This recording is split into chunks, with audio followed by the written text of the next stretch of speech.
안녕하세요. 교육진담 수요 독서 시간입니다. 저희가 방송을 원래 먼저 입시 무엇이든 물어보세요를 찍고 그 다음에 이제 그 독서 시간에서 독서를 찍습니다. 그런데 오늘은 순서를 바꿔서 저희가 지금 이은혜 장관의 어떤 발표와 코로나 31번에 대한 어떠한 바이러스가 창궐하는 지금 역사 속의 질병, 사회 속의 질병이라는 책으로 먼저 독서 방송을 진행을 해서 마음을 진정하고 입시 방송을 찍기 위해서 저희가 먼저 오늘은 교육진담의 수요 독서 시간을 먼저 녹음하도록 하겠습니다. 하필이면 또 책이 역사 속의 질병, 사회 속의 질병이에요. 그냥 시적절한. 시적절한데 너무 무서워. 근데 아니 그러니까 그런 우리가 이제 감염병이 돌기 시작하면 네. 사람들이 대부분이 이제 두려움에 떨 수밖에 없어요. 이건 옛날부터 그래 왔던 일이란 말이에요. 근데 이제 이 책이 나온 시기가 언제냐면 메르스가 딱 끝난 직후에 이제 그 감염병에 대한 관심을 가지고서 지금 6명의 학자들이 논문 형태로 글을 써서 모아놓은 거예요. 그래서 이제 감염병이 돈다는 것이 우리한테 어떤 의미인가 하는 얘기도 있고, 그다음에 뭐 옛날에는 어땠는가, 그리고 최근에 감염병이 돌았을 때 미디어의 대처는 어땠는가, 이런 식의 얘기들을 다 하나씩 다뤄놓고 있거든요. 그래서 우리가 그냥 전염병이 도는 시기에 가장 조심해야 되는 것들 중에 하나는, 이건 뭐 제가 얘기하는 것이 아니고 대부분의 이런 책들에서 얘기하는 건 사람들한테 위기감이라는 게 어떤 식으로 작용하는가, 사람들이 얼마나 위기의식을 실제보다 많이 적게 느끼게 되는가라는 것에 대해서 조심해야 된다고 얘기들을 많이 하는 편이란 말이에요. 그래서 그런 것들에 대해서 조금 한번 뭐 책이 아니더라도 책에 대한 얘기는 책은 그냥 소재로 들고 큰일이에요. 얘기해보는 건 어떨까 하는 생각이었어요. 그 원래 그 불확실성의 공포라고 하는 거는 사람들에게 생각 외에 공포가 이루어지게 되는데 저희가 메르스도 경험해보고 다양한 경험을 해봤지만 이번에 나타나는 코로나죠. 코로나 바이러스는 이름들이 되게 많아지잖아요. 일단은 가장 중요한 게 뭐냐면 뭐 예를 들어서 우한 폐렴이다. 코로나19다. 거다가 뭐 대구 폐렴이다. 신천지 바이러스다. 신천지 폐렴, 뭐 대구 바이러스, 이렇게 사람들이 이름을 자꾸 지어서 부른다는 것 자체가 공식 WTO, 제가 아까 그래서 일부러 서두에 신천지 폐렴입니다라고 웃으면서 얘기했던 내용 자체가 사람들이 생각하고 있고 가장 많이 쓰는 용어들이 갖고 있는 공포의 또 하나의 단면들이거든요. 근데 메르스는 메르스 하나였잖아요. 근데 이게 지금 코로나가 이렇게 많은 다양한 이름으로 불린다는 것 자체가 사실상 사람들의 공포가 메르스 때보다 크다고 봐야 된다라고 하는 거예요. 근데 정작 중요한 건 메르스 때보다 지금 현재 사망자 수도 적고 치명적인 어떠한 내용도 적지만 그것 자체가 메르스는 되게 희망이 있었잖아요. 날씨가 따뜻해지거나 비가 오면 끝난다. 비만 오면 끝난다라고 하는 것이 있는데 지금의 어떠한 코로나가 보여주고 있는 모습은 어쨌든 뭐 특정 종교단체를 거명해서 죄송합니다만 신천지라는 어떠한 그 종교단체 자체가 갖고 있는 폐쇄성 이런 것들과 증폭되면서 상당히 지금 다수 대중들의 공포를 지금 조장을 해내고 있다.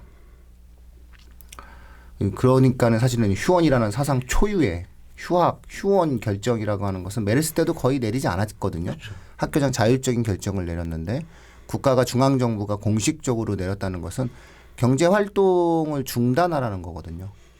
잠시 경제활동을 중단하라는 거예요. 이 정도면은 경제성장률이 거의 그 제로에 가까울 정도의 상황이 만들어지게 되는 건데 경제를 스톱시키겠다는 거거든요. 그게 공포인 것 같아요. 예. 심각한 공포죠. 홍역이 떠오른다니까요. 예? 홍역이 떠올라요. 홍역이 막. 예? 예. 왜 소를 길러? 저 홍역 안 걸리려면 소 안 기르면 돼. 어차피 일하다 죽나. 홍역 걸려 죽나. 똑같아. 뭐 이런 어떤 주장을 펼치는 거랑 비슷한 어떤 느낌이 났었습니다. 자, 이 책은 그 서울대학교 그 연구원들이 공저죠? 그러니까 이제 콜로키움 같은 걸 해가지고 거기에서 발표된 발표문들을 토대로 해서 글들 하나씩으로 만들어서 엮어낸 책이에요. 그래서 일단은 사료에 의해서 뭐 어떤 근거 자료로 쓰기에도 굉장히 좋은 책이기도 하고 책 내용 자체가 뭐 논문처럼 엮이긴 했지만 한 꼭지 정도를 제외하면 읽기가 그렇게 어렵지 않은 책이더라고요. 미제 같아요 책이. 제가 좋아하는 미제 같아요 책이. 읽기가 어렵지 않은 책이라서 네, 물론 막 네. 참고 문헌들을 막 뒤에다 달아놓고 논문 참고한 것들 달아놓고 해서 마치 처음에 딱 펼치면은 뭔가 연구서적 같은 느낌이 굉장히 큰데 실제로 읽어보다 보면 되게 그냥 우리가 일반적으로 보는 교양서적 같은 느낌이 좀 있어가지고 읽기에 그렇게 어렵진 않았던 것 같아요. 네. 되게 저는 이런 책이 나왔다는 것도 서점 가서 이렇게 보다가 그냥 알았거든요. 뒤에 이렇게 연구 논문들이 있기 때문에 예. 예, 이거 굉장히 좋거든요. 학생들이 보기에 굉장히 좋은 게 뭐냐면은 아니 뭐 보이나요? 안 보이긴 하지만 저 뒤에 나와 있다 이런 거거든요. 그래서 책도 한번 이렇게 보여주시고 이렇게 이게 왜 좋으냐면은 연구 논문은 언제나 저희가 미제책을 소개하면서 항상 얘기하지만 네. 이걸 갖고 활용도가 있게 이제 다양하게 우리가 한번 쓸 수 있다 이렇게 항상 얘기하잖아요. 근데 질병에 관련돼서 이제 서울대학교가 이런 것들을 좀 만들어냈다라고 하는 거는 학생들에게는 이쪽 의학 계열의 학생들에게는 뭐 상당히 의미가 있겠는데요. 예, 그래서 그러니까 꼭지인데. 의학 계열의 학생들에게도 의미가 있는 책이기도 네, 생명 하고 뭐 화학 뭐 이런 그다음에 역사 쪽의 학생들한테도 분명히 의미가 있는 책이라는 생각도 들었어요. 그리고 역사와 의학의 콜라보레이션, 문이과 예, 융합형 맞습니다. 동아리들 이런 예. 데서 활동해낼 수 있을 인문학 것 교수님도 같아요. 계시고. 예. 그러니까 이 중간 두 번째 이제 박흥식 교수님 같은 분이 서양사 로마 중세 전공하신 예. 분이라서 그러니까 그런 분들이 다 모여가지고 책을 내놔가지고 문이과 통합된 그런 모습들이 굉장히 많이 보이는 책이기는 하죠. 이걸 갖다가 이제 6개니까 예. 6꼭지로 발표하면은 동아리 활동 6딱 나와요. 6주 동아리 딱 나와. 이렇게 12주 나오거든요. 이게 2주 단위로 이렇게 해가지고 이거 정말 훌륭한 책을 내주셨어요. 미제가 아닌데 이렇게 학생들의 현재의 어떠한 동아리 활동과 현재의 어떠한 학생들의 학교 생활 활동에 적합하게 맞춰준 책은 근래에 처음입니다. 그러니까 여기에 서문을 잠깐 제가 발췌해서 말씀을 드리면 이렇게 돼 있어요. 본 책은 지난 2014년 서울대학교 병원 의학역사문화원에서 개최된 제8회 병원사 심포지엄 역사 속의 질병, 사회 속의 질병에서 다룬 내용을 엮은 것이다. 전염병을 주제로 한 심포지엄이 이루어진 데에는 미국발 에볼라 유행 소식이 크게 작용하였다. 올해는 메르스 유행으로 한국 사회가 심한 홍역을 치러야 했다.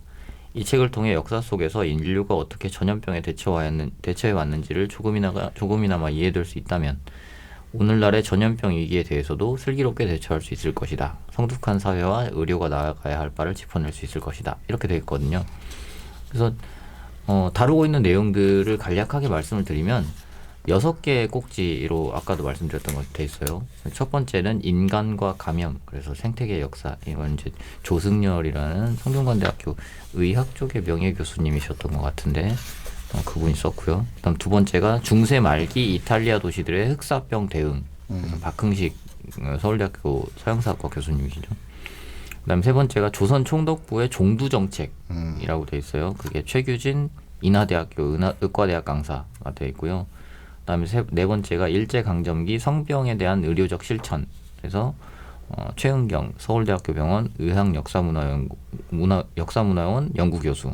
그다음에 다섯 번째가 감염병 공중보건위기 위험지각 그리고 미디어. 이게 이병관 한양대학교 언론정보대학 교수. 그다음에 마지막이 질병의 자기 준거성에 대하여라고 해서 포항공대 인문사회학부 교수님이신 김기흥 교수님 쓰신 이제 내용들이 들어가 있습니다. 사실 세 번째에 나오는 아까 제가 말씀드렸던 조선 총독부의 종두 정책 쪽을 제외하면 사실 나머지 글들은 읽기가 그렇게 어렵진 않아요. 조선 총독부 종두 정책은 이 소재 자체가 어렵네요. 소재가 어려워요. 일단 조선 총독부가 나오면 어려워요. 네. 근데 이게 문제가 조선 총독부랑 대만 총독부 비교하는 내용이라서 이게 생각보다 대만에서 이런 일들이 있었네. 그 용어 자체가 이렇게 딱 눈에 들어오는 용어가 아니다 보니까 그 부분이 조금 그냥 눈에 잘 안 들어와요. 편집자는 빼고 싶었을 거예요. 무슨 얘기인지는 알겠어요. 왜 넣는지도 알겠고 잘 읽어보면 사실 통계 자료를 굉장히 잘 사용하고 있어가지고 꼼꼼하게 읽어보면 도움이 되는 부분들은 굉장히 많이 있을 거라는 생각이 드는데 그럼에도 불구하고 용어 자체가 조금 어렵지 않나 하는 생각이 좀 들었습니다. 그래서 그 부분을 제외하면 사실 나머지 내용들은 읽어내는 것 자체가 그렇게 어렵진 않아요. 어렵진 않고 뭐 고등학생들이면 충분히 읽을 것 같은. 예, 고등학생들 수준인데? 이를테면 여기에 그러니까 질병에 관심을 갖고 있는 학생들 정도면 저는 뭐 이 정도는 그냥 충분히 읽어야죠. 그리고 하루 안에 읽어낼 수 있는 정도 수준이라고 생각합니다.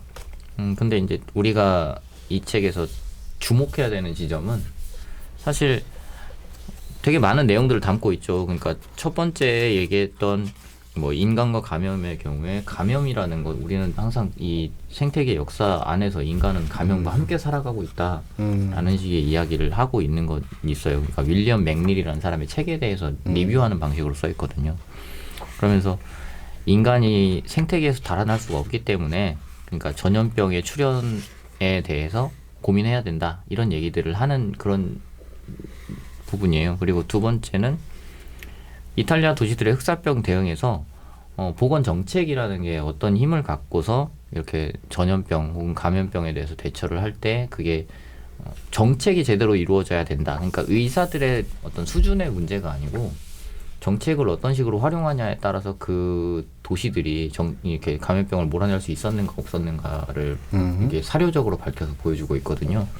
그러니까 이게 실제로 우리 사회 현대 사회에서도 정책이 차지하는 비중이 굉장히 크다라는 걸 우리가 알 수 있는데 이제 그것과 연관돼서 나머지 얘기는 제가 5번째 얘기를 말씀드리면서 할게요. 그다음에 조선 총독부의 종두정책 쪽은 일본이 강점기 시기에 대만 쪽에서의 보건 정책과 조선에서의 보건 정책의 추진 방향이 달랐던 모양이에요. 그래서 대만 쪽은 거의 일본과 동일하게 보건 정책을 추진했음에도 불구하고 조선 쪽에서는 거의 뭐 그냥 내버려두다시피 했다라는 식의 연구 결과를 보여주고 있어요. 그러면서 일본이 우리의 의료 체계에 기여한 바가 없다. 훌륭한 식의 책이네요. 이야기를 하고 있습니다. 훌륭한 책이네요. 그다음에 서울대 이용훈 교수님께서 보셔야 되는 훌륭한 책입니다. 그다음에 네 번째가 이제 일제강점기의 성병에 대한 의료적 실천이라고 해서 병에 대해서 치료하고 예방하고 하는 과정들이 어떻게 역사적으로 발전해 갔는가에 대한 얘기를 하고 있어요. 5번째가 저는 사실 되게 와닿는 부분이었는데 감염병의 공중보건 위기 그리고 위험지각 그리고 미디어에 관련된 얘기입니다. 요즘 시대에 아주 그냥 진짜 필요한 책이네요. 딱 맞는 그런 책 그런 부분이에요. 그러니까 이게 이제 미디어에서 감염병이라는 게 위험 지각에 따라서 실제 사례하고 거리가 좀 벌어지는 부분들이 있다는 얘기들을 하고 있어요. 그러니까 위험 지각을 하고 있는 사람들의 대처라는 게 위험 지각이 없는 사람들의 대처와는 달라질 수밖에 없거든요. 그러니까 위험 지각이라는 건 뭐냐면 우리가 그 병에 걸릴 수 있는 가능성이 얼마나 되는가에 대해서 지각하는 거죠. 위험 지각이 높으면 손도 잘 씻고 마스크도 잘 하고 다니고 사람들이 모이는 지역엔 잘 안 가고 뭐 이런 식의 것들을 한단 말이에요. 근데 그 위험 지각이 실제와 일치하냐 아니면 실제보다 더 높냐에 따라서 문제가 발생할 수 있다는 얘기를 하고 있어요. 그러니까 이를테면 위험 지각이 실제보다 낮게 되는 경우에는 어떤 일이 벌어지냐면 위험 지각은 높은데 뭐 물론 실천을 안 하는 경우도 있겠지만 위험 지각이 낮으면 별로 감염에 대한 우려 없이 그냥 원래 하던 대로 살죠. 쭉 사는 거. 광화문도 가시고 이렇게 그렇지 광화문도 가고 없는 거예요. 괜찮거든요. 그렇게 하는 경우가 있고 위험 지각이 높은 경우에는 지나치게 모든 것을 다 중지해버리는 경우라는 게 생겨난다는 거죠. 그리고 위험 지각이 실제 사례와 동일하게 가는 경우라면 뭐 적절하게 대처를 하는 경우가 되겠죠. 근데 그런 것들이 그럼 어떻게 만들어지는가? 위험 지각이라는 거. 그러니까 우리의 현재 상황을 위협하는 이런 것들에 대해서 반응을 제대로 하는 것들, 어떻게 그런 것들이 갖춰지는가에 가장 큰 영향을 미치는 거 미디어라고 얘기를 하고 있어요. 그러면서 여기서 이제 그 미디어에 대해서 얘기를 하는 것들을 표로 쭉 보여주고 있거든요. 그러니까 감염병이라는 게 사실상 어떠냐, 근데 그 사실과 다르게 미디어에서는 어떻게 다루고 있느냐라는 것들을 보여주고 있는데, 예를 들어서 신종 인플루엔자가 처음에 2009년에 이제 딱 유행하기 시작했을 무렵에 이 위험 지각이 어떤 식으로 돌아가고 있는가에 따라서 미국과 우리나라가 어떤 식으로 거기에 접근했는가에 대해서 보여주는 게 어떤 게 있냐면, 실제로 보면 우리나라에서 신종플루가 유행하고 있을 때 이 보도 양상 자체가 굉장히 다각화되지 못했다라는 식으로 비판을 하고 있거든요. 그러니까 미국 언론의 경우는 정부에서 제공되는 정보, 그다음에 감염병 관련 전문가를 정보원으로 따로 활용을 해가지고 굉장히 많은 정보들을 제공하려고 하는 노력을 했던 반면에 국내 언론 같은 경우는 자기가 의존하고 있는 어떤 특정한 분야 쪽에 의존을 해서 거기서 나오는 정보들만을 가지고 판단을 하려고 하는 모습들을 굉장히 많이 보였다는 거예요. 그렇게 되다 보니까 정보가 부재하게 되면 당연히 사람들의 불안감은 높아질 수밖에 없는 상황이 될 그렇죠. 거고 그런 것 때문에 아마도 당시에 뭐 신종 인플루엔자뿐만 아니라 메르스 때도 역시 그런 식으로 공포가 자극되지 않았을까 하는 얘기들을 이제 간략하게 얘기를 해주고 있어요. 거기에 더불어서 이제 우리가 미디어라고 얘기하는 것에 있어서 최근까지, 그러니까 한 10년 전까지만 하더라도 미디어 그럼 TV, 라디오 이런 신문 이런 거였단 말이에요. 근데 지금 미디어 할 때 TV 들고 다니는 사람 아무도 없잖아요. 네. 유튜브죠, 유튜브. 유튜브 뭐 소셜 네. 네트워크 서비스로 들어가는 것들. 네. 그러니까 뭐 유튜브든 아니면 뭐 페이스북. 페이스북이나 아니면 인스타그램이나 이런 것들이 이제 활용되는 역할들이 있단 말이에요. 근데 이게 갖고 있는 문제가 뭐냐면 정지 화면을 보여준다는 거죠. 이를테면 인스타그램이나 페이스북 같은 경우에 물론 동영상을 보여주는 경우도 있는데 동영상도 정지 화면하고 크게 다를 바가 없는 게 긴 맥락으로 화면을 보여줄 수 있는 게 아니라 특정 작은 맥락들을 가지고서 그걸로 하나의 사진을 만들어낼 수 있다는 거잖아요.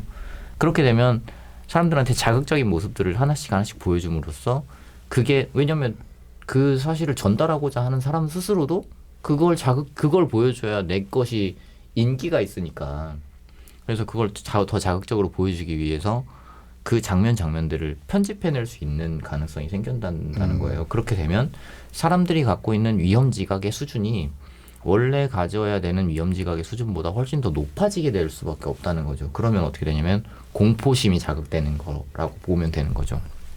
근데 사실상 감염병에서 가장 도움이 안 되는 건 이미 우리가 체감하고 있다시피 공포심이라는 거잖아요. 그러니까 공포심을 갖기 시작했을 때 어떤 일이 벌어지는가라는 것을 알다 보면은 저는 진짜 최근에 사실 이건 저만의 생각이긴 합니다만 신천지 관련해서 뉴스가 돌기 시작했잖아요. 근데 그런 생각도 들었어요. 그러니까 동선을 밝히는 것까지는 물론 그게 정보 제공의 역할을 분명히 할 수 있다라고 하는데 그게 이를테면 물론 정확한 정보가 다 제공되지 않은 상태에서 어떤 이름 하나에다가 그걸 몰아간다라고 하는 이런 의견들도 많이 있단 말이에요. 그러니까 그런 식으로 뭔가 미디어라는 게 위험 지각을 높이는 수준으로 작동하게 되면 사실상 그 문제를 해결하는데 조금 어려움이 있지 않을까 하는 생각이 들게 해주는 그런 글이 하나 있어요. 그렇죠. 여러 가지 논란이 있지 않습니까? 예, 맞아요. 만약에 중국을 금해야 된다 이렇게 얘기하는데 그럼 만약에 중국을 금해야 된다라고 주장하는 사람들에 대한 대표적 반론이 뭐냐면 그런 식으로 따졌으면 중국 사람들이 제일 많이 온 대림, 명동, 제주가 코로나 창궐지가 됐어야 되는데 사실상 지금 현재 한국에서 한국 사람이 중국에 가서 얼마 온 거라고 예측이 되고 있잖아요, 지금. 예, 그래서 대구에서 지금 집단 발병이 난 이런 상황을 놓고 본다라고 했을 때 그것이 과연 실효적이냐. 이 상황에서는 중국이라는 단어 자체가 하나의 공포에 대한 대상이 돼버린 거죠. 그러니까 지금은 또 그 공포에 대한 대상이 대구가 되는 거고 신천지가 되는 거고 뭐 그런 식으로 이제 사람들이 이제 생각을 하기 시작하는 거죠. 그러다 보면 이제 불편한 상황이 이제 오랫동안 만들어지는 고통이 이제 생기게 되겠죠. 공포의 고통도 있는 거지만 지금의 단계에서는 새로운 사회학적 접근을 하시는 분들이 있겠지만 조만간 발표가 될 거예요. 코로나가 준 한국과 중국의 경제적 타격 이런 어떠한 부분에 대한 연구 논문이 나올 텐데 결국은 경제 성장률이 이제 중국이 6% 이하로 지금 이번에 떨어지는 그런 상황이 만들어진 거고 아마 우리나라도 학교가 휴교를 하는 상황이면 그거는 국가 경제 시스템 자체를 일주일간 중단한다는 상황이 만들어지는 거니까 이 상황이 만들어지게 되면은 아마 한국 경제도 경제 성장률이 이제 후퇴가 될 수밖에 없는 거잖아요. 정지 화면이 되는 거니까. 대한민국을 일주일 동안 정지시키겠다라고 하는 그런 어떤 상황인 거니까 이건 유무형의 굉장한 경제적 피해를 많이 이제 준 상황이 만들어지게 된 거죠. 하지만 그것이 공포라고 하는 요소 그리고 실질적으로 감염의 위험성이 증폭되는 상황에서는 어쩔 수 없는 선택이 되는 이런 상황에서 조금은 시민의식이 좀 필요한 시기가 아닌가. 결론은 아마 시민의식이 가장 중요한 결론적인 해결책이다라고 아마 제시되지 않을까 싶네요. 아마 그 책에서도 그런 부분들에 대한 뭐 언급의 꼭지들은 조금은 뭐 안 나와 있겠지만 연구 논문 형식이니까요. 그러니까 마지막에 이제 이 사람이 마지막 부분에서 공중 감염병 위기 상황에서 해야 되는 노력 두 가지를 얘기하고 있는데 첫 번째는 질병 자체를 통제하는데 총력을 기울여야 된다. 이건 뭐 당연한 얘기잖아요. 거고. 두 번째가 뭐냐면 그 질병에 대한 공중의 반응을 통제하는 데 노력이 집중되어야 된다. 이렇게 얘기하고 있어요. 네. 그러니까 공중의 반응을 통제하는 것이 그러니까 커뮤니케이션 자체가 마치 뭔가 위험지각도를 굉장히 높여버리는 상황이 벌어지면 이게 정부의 정책 자체도 영향을 받을 수밖에 없단 말이에요. 네. 공중의 위험지각 공포가 나오는데 그럼 당연히 뭐 지금 욕 먹고 그러는데 그건 그러면 누가 정책 자체가 원래 취해져야 되는 정책보다 훨씬 더 강도 높게 취해지는 그런 네. 부작용이 생겨난단 말이죠. 네. 그러니까 그런 것들을 피하기 위해서는 어쨌든 간에 미디어 쪽의 대처가 굉장히 중요한 상황인 것 같아요. 지금 현재도 그렇고. 네. 아주 초유의 사태를 지금 10분 전에 맞이해서 그러니까. 저희가 지금 당혹스럽죠 지금? 손주령 원장님 좀 굉장히 고민이 많으신 것 같은데. 다음 방송 어떻게 해야 되나 이번 왜 그리고 방송 키기 전에는 더 열광하셨잖아요. 이거 어떻게 하냐 이런 거죠. 어떻게 하냐. 이거 휴원을 해야 되냐 말아야 되냐. 뭐 이런 병이 부분. 점점 무서워지는 것 같아요. 에이즈가 제일 무서운 병이었잖아요. 저는 에이즈는 두렵지 않았어요. 왜냐면은 뭐 이렇게 에이즈라고 하는 것이 걸리는 경로가 있는데 그 에이즈라는 그것이 걸리는 경로를 원천적으로 차단할 수 있는 충분한 삶을 살고 있기 때문에 에이즈는 두렵지 않았어요. 근데 보통 세균에서 대부분 많이 병들이 이제 감염이 되고 그러는데 점점 시대가 더 발전되면서 네. 바이러스라는 게 이제 근데 어떻게 보면 이것도 마음만 먹으면 이것도 뭐 테러 형태로도 만들 수 있지 않나요? 때로 아셨죠 지금 사실은 많은 국민들이 제가 방송이라 말을 못하지만은 몇 번 이렇게 웃으시면서 얘기하는데 그분은 지금 신종 테러에 대한 어떠한 행동을 하고 계신 거다라고 사람들은 이해를 하죠 그렇게. 그러니까 바이러스가 계속 진화할 수밖에 없는 상황은 이제 이 책에서도 첫 번째 챕터에서 볼 수 있는데 네. 예전에도 한번 그때 조선 생태계 거기서 말씀을 드렸던 적이 있어요. 사람들이 생태계하고 그러니까 다른 인간 이외의 생태계하고 접촉하기 시작하면 바이러스가 변이를 일으킬 수밖에 없는 상황이에요. 그러니까 여기서 지금 얘기하는 것처럼 무스림 개발을 하고 계속 숲 안으로 들어가고 있잖아요. 사람들이 산 깎고 뭔가를 만들고 그렇게 되면서 계속 동물한테서 머무르고 있었던 바이러스들이 인간한테 계속 접촉을 할 수밖에 없는 상태가 된단 말이에요. 그러면 앞으로도 이런 일이 벌어지지 않으리라는 보장이 없어요. 박쥐 천생각턱에서 생각도 온 못했던 거죠. 무슨 박쥐 같은 데서 올 거라고 생각을 어떻게 했을 수 있겠어요. 물론 코로나 바이러스가 있다라는 얘기들은 다들 알고 있지만 그게 인간한테 변이를 일으켜서 올 거다라고 짐작을 했던 사람들은 뭐 학자들 말고는 없었겠죠. 그러면 우리가 계속해서 뭔가 생태계 안으로 인간이 진입해가는 상황이 된다면 이런 일들이 사실상 뭐 그냥 단순하게 앞으로는 그냥 또 있어? 이런 정도 수준으로 일어날 수도 있다는 얘기는 할 수 있다는 거죠. 제가 말씀드리고 싶었던 게 그렇죠. 그러니까 뭐 어차피 이것도 지나갈 거고. 어쨌든 뭐 이 책은 아주 의미 있는 책이 되겠네요. 어제 많이 팔리겠어요 이 책. 제가 요즘 이 출판에 너무 많은 관심이 갖지 않습니까? 지금 제가 아주 거대한 지금 대한민국의 2명의 제가 만날 수 있는 최고의 2명의 셀럽을 엮어서 지금 책을 만들려고 지금 하고 있습니다. 저희도 지금 이 책이 몇 권 더 나올 건데 이런 책도 정말 의미 있고 가치 있는 책이죠. 되게 좋아졌네요 우리나라가. 아니 이제를 이 책은 점점 나온 따라갑니다. 지가 오래됐어요. 그러니까 2015년에 나왔거든요.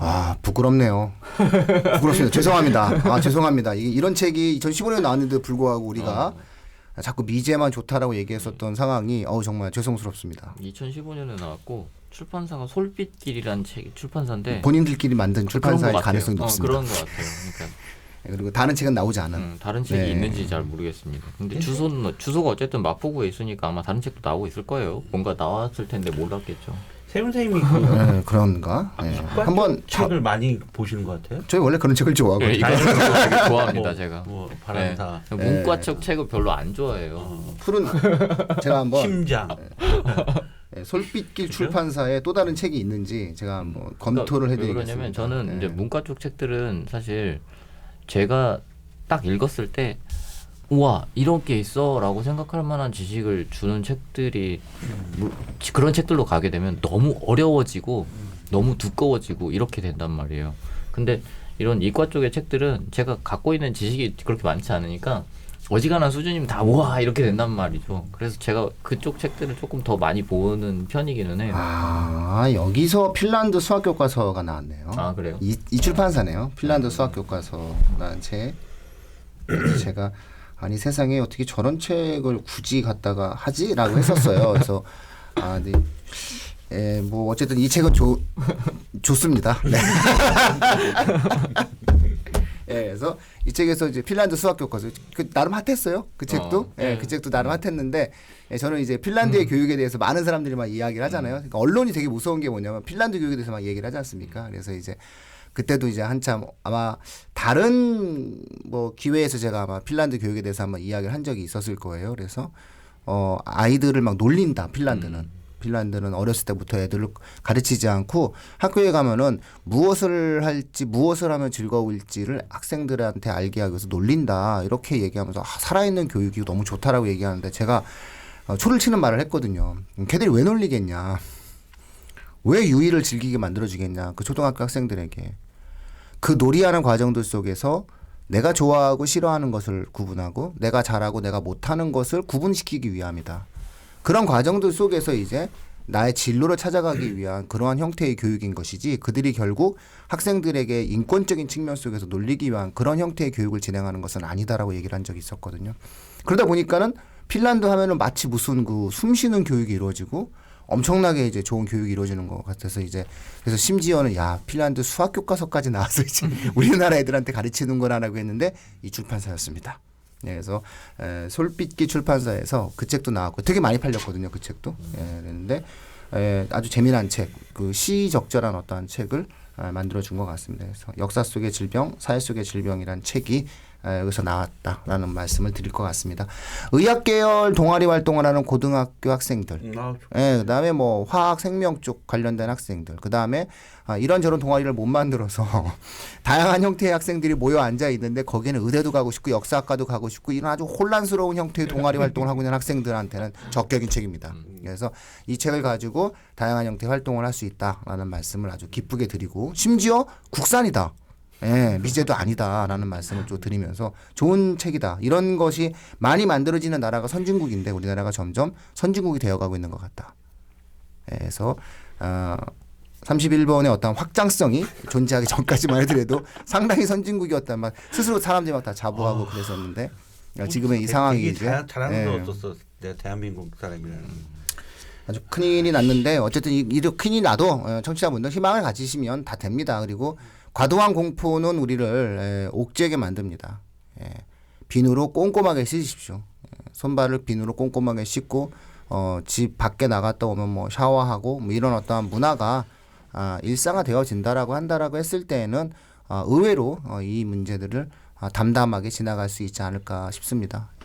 방송을 들으시는 모든 분들의 코로나 바이러스로부터의 안전을 기원합니다. 마치죠.